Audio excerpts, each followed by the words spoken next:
Haberlin to snap. Windsor the hold. Smith's kick. It's blocked. Houston tries to pick it up. Time expires. We go to overtime in Corvallis. From miracle to tragedy, a full spectrum of emotions in Corvallis Friday night as the Beavs let another game late slip right through their fingertips. Plus, over in Happy Valley, a battle of two greats on the turf this season. Can Oregon make it back-to-back against the #3 Nittany Lions, or will Penn State get its revenge from last year's Big Ten championship loss? Find out right now. Now, this is college football game night. Take a sigh of relief and welcome into the College Game Night Show. I'm Brett Taylor. That's Olivia Cleary. It has been an absolutely huge week across the nation, across the top 10 matchups, statement wins, some of the wild finishes, including that Oregon-Penn State one. We'll get to that in just a little bit. Definitely going to be shaking up the rankings, though, come next week. Yeah, Brett, from Virginia taking on Florida State to Ohio State, Washington, and then, of course, Oregon and Penn State in the whiteout, and even Houston against Oregon State. The slate was loaded, and that finish last night in Corvallis. It was crazy. It was crazy. It just kind of set the theme for what we were going to see this weekend. Definitely one of the most dramatic and traumatic games we've ever seen this season. Yeah, let's head over to Reser Stadium where the 0-4 Beavs looking for their first win of the season against an undefeated Houston team. A huge test for the Beavs, but also an even bigger opportunity to maybe prove some of the doubters wrong. Houston trying to get it moving. Connor Wigman nowhere to go. Jacob Schuster breaks through and throws him down for the sack. Wigman again looking for an open target, and he's intercepted Trey Glasper, the true freshman, with Houston's first interception of the season, and that play sets up the Beavers for this right here. The Beavs power through for the first touchdown of the night. This defense looking like a whole new unit, absolutely dominating. And fast forward a little bit, it's the offense's turn. Malik Murphy drops back and connects with Marquise Crosby, and he's gone straight into the end zone. Has the switch finally flipped for Oregon State? Because right now they're showing it on both sides of the ball. But before we head into the half, Houston punches it in. Oregon State leads 14-10 at the half. Did you think this would be the case, Brett? I said the other day I thought that they would win close. I didn't expect it to be like this. Second half, let's see though if the Beavers can keep that momentum going. Oregon State with the ball.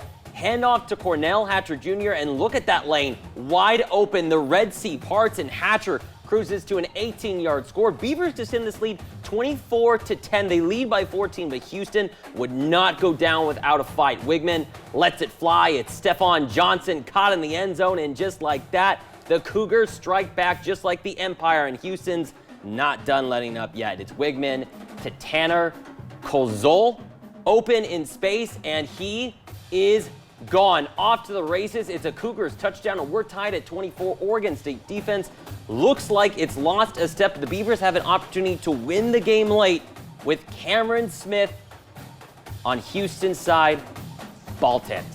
An absolutely insane ending. We're going to be heading to overtime. Fourth down for the Beavers. Going to risk it. You normally think you'd go for a field goal. Instead, they want to go for it all. Cornell Hatcher Jr. stuffed at the line of scrimmage. The ball goes back into the Cougars' hands, staring down with a huge opportunity right in prime field goal position. Cougars line it up from 24 yards out. Ethan Sanchez, ready the bells. The Cougars win it in overtime. The game is as good as done as the Beavers collapse in the fourth quarter, and Houston walks away with the victory. The Beavers now 0-5 for the first time since 1996. Houston racking up 352 total yards, including 104 from Amari Thompson, and capped it with the game-winning field goal to seal the dub. Oregon State's Cornell Hatcher Jr. Big day on the ground with 17 carries with 93 yards, but the Beavers put together a really solid 3 quarters on both sides of the ball, but just couldn't sustain it for all 4 quarters. Again, consistency throughout the entire game, a big issue, along with the special teams coming up short. Dominated that game till the last 6 minutes, and then it totally flipped. So we got to finish. We got to finish against good teams. We knew this team was a really good team. We knew we had to play 4 quarters. We played 3.5. This definitely isn't how we wanted to start the season. This is not how I wanted to finish my senior year. This is not how I want to look back at my time at Oregon State. We still got 7 more opportunities to go and get it done. I mean, you got to feel at this point, Olivia, just pure sadness for this team, right? Pure disappointment there from head coach Trent Bray, Trent Walker as well, the senior. It's hard to put this into words about the consistency mistakes, especially when you have someone as reliable as Trent Walker trying to lead this team. Bray has said it time and time again. There's effort on both offense and defense, but they just can't get the job done for all 4 quarters. Yeah, there were definitely bright spots. The red zone defense was definitely a bright spot, and the rushing game was there. 189 yards on the ground, which is a big area improvement for the Beavers. But the special teams, they've just got to figure it out. That's at least 2 games now this season where special teams has cost Oregon State the win. And now look at the Beavs. 0-5. Last night, they blew a 14-point lead, not 1, but 2 field goals blocked, and ultimately lost in overtime. And on top of that, Brett, they allowed 140 kick return yards. Special teams has been a struggle all season. They're on their 4th kicker now, their 3rd long snapper. In just 5 games, opponents have racked up 375 kick return yards. If Oregon State wants to turn this thing around, cleaning up special teams has to be the priority. I think it's just, to me, it's like today, it's just pride in your job. Whatever you're on, starter on offense, starter on defense, starter on field goal, right? You got to go in there and play, and then we got to protect. That had nothing to do with scheme. That had nothing to do with anything except, right? We got to protect. Like Bray mentioned just there, it's about execution and protection. We've seen that from the offense and the defense, but haven't seen that come together yet for special teams. No, it's been a constant issue all season long. I mean, the missed field goals are a big thing on top of it, and just the snap, it just feels like everything has gone wrong for this team this season. But I think the bigger picture now moving forward when talking about this is kind of the impacts of what this means for the team moving forward, not only through the rest of this season, but potentially into next year as well. You have to start wondering whether or not this is potentially going to impact some of the future recruits watching Oregon State right now. Maybe having some of those second thoughts, potentially decommitting. Of course, we don't hope that happens, but winning is what a lot of these players want to do. And Olivia, that's something Oregon State is struggling with. And look, we got to talk about the fans too.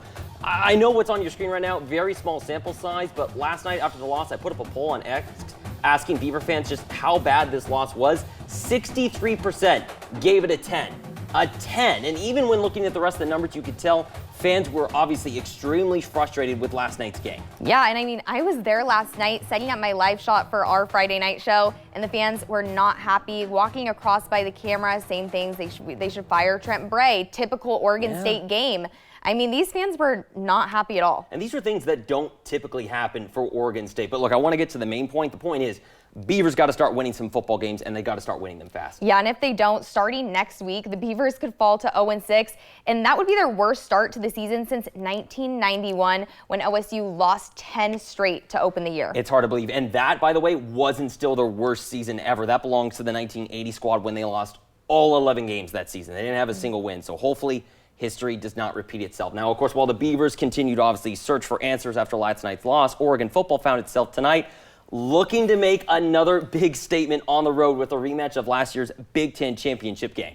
Yeah, no more waiting, Brett. Let's get straight into the highlights. A battle of 2 great defenses on the field. Showing their mettle early, second quarter, Jerry Mixon in hot pursuit of Drew Aller. Aller just has to get rid of it, and that forces the field goal unit to come out right here.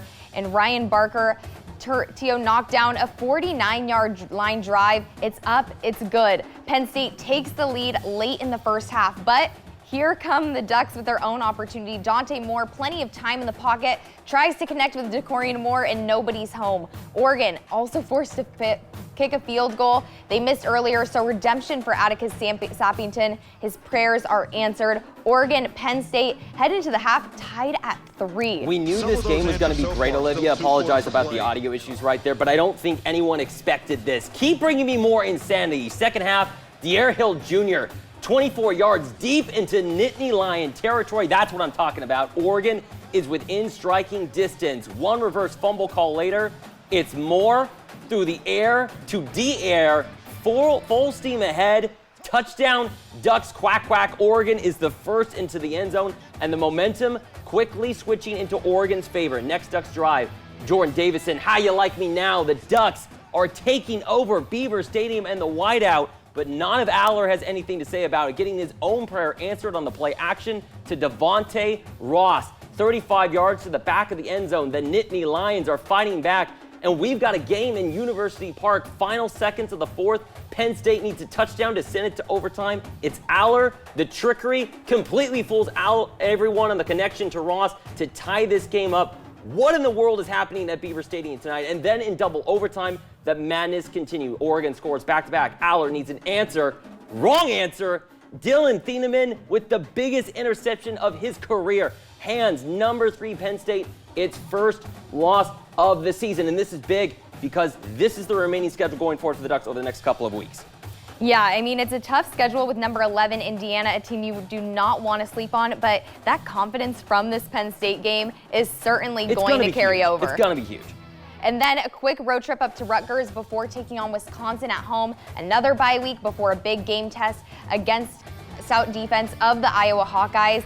I think Indiana is by far the toughest game on the Ducks schedule moving forward, but even with the rest of the teams on the schedule, none of these games can be taken lightly. No, and we've seen how deep the Big Ten Conference is this season. No team should be taken lightly, period. End of story with that. Now coming up, look, more nail biters on the road from the NAIA level to the D1 level. We're talking Southern Oregon football, the action you don't want to miss when the College Game Night returns.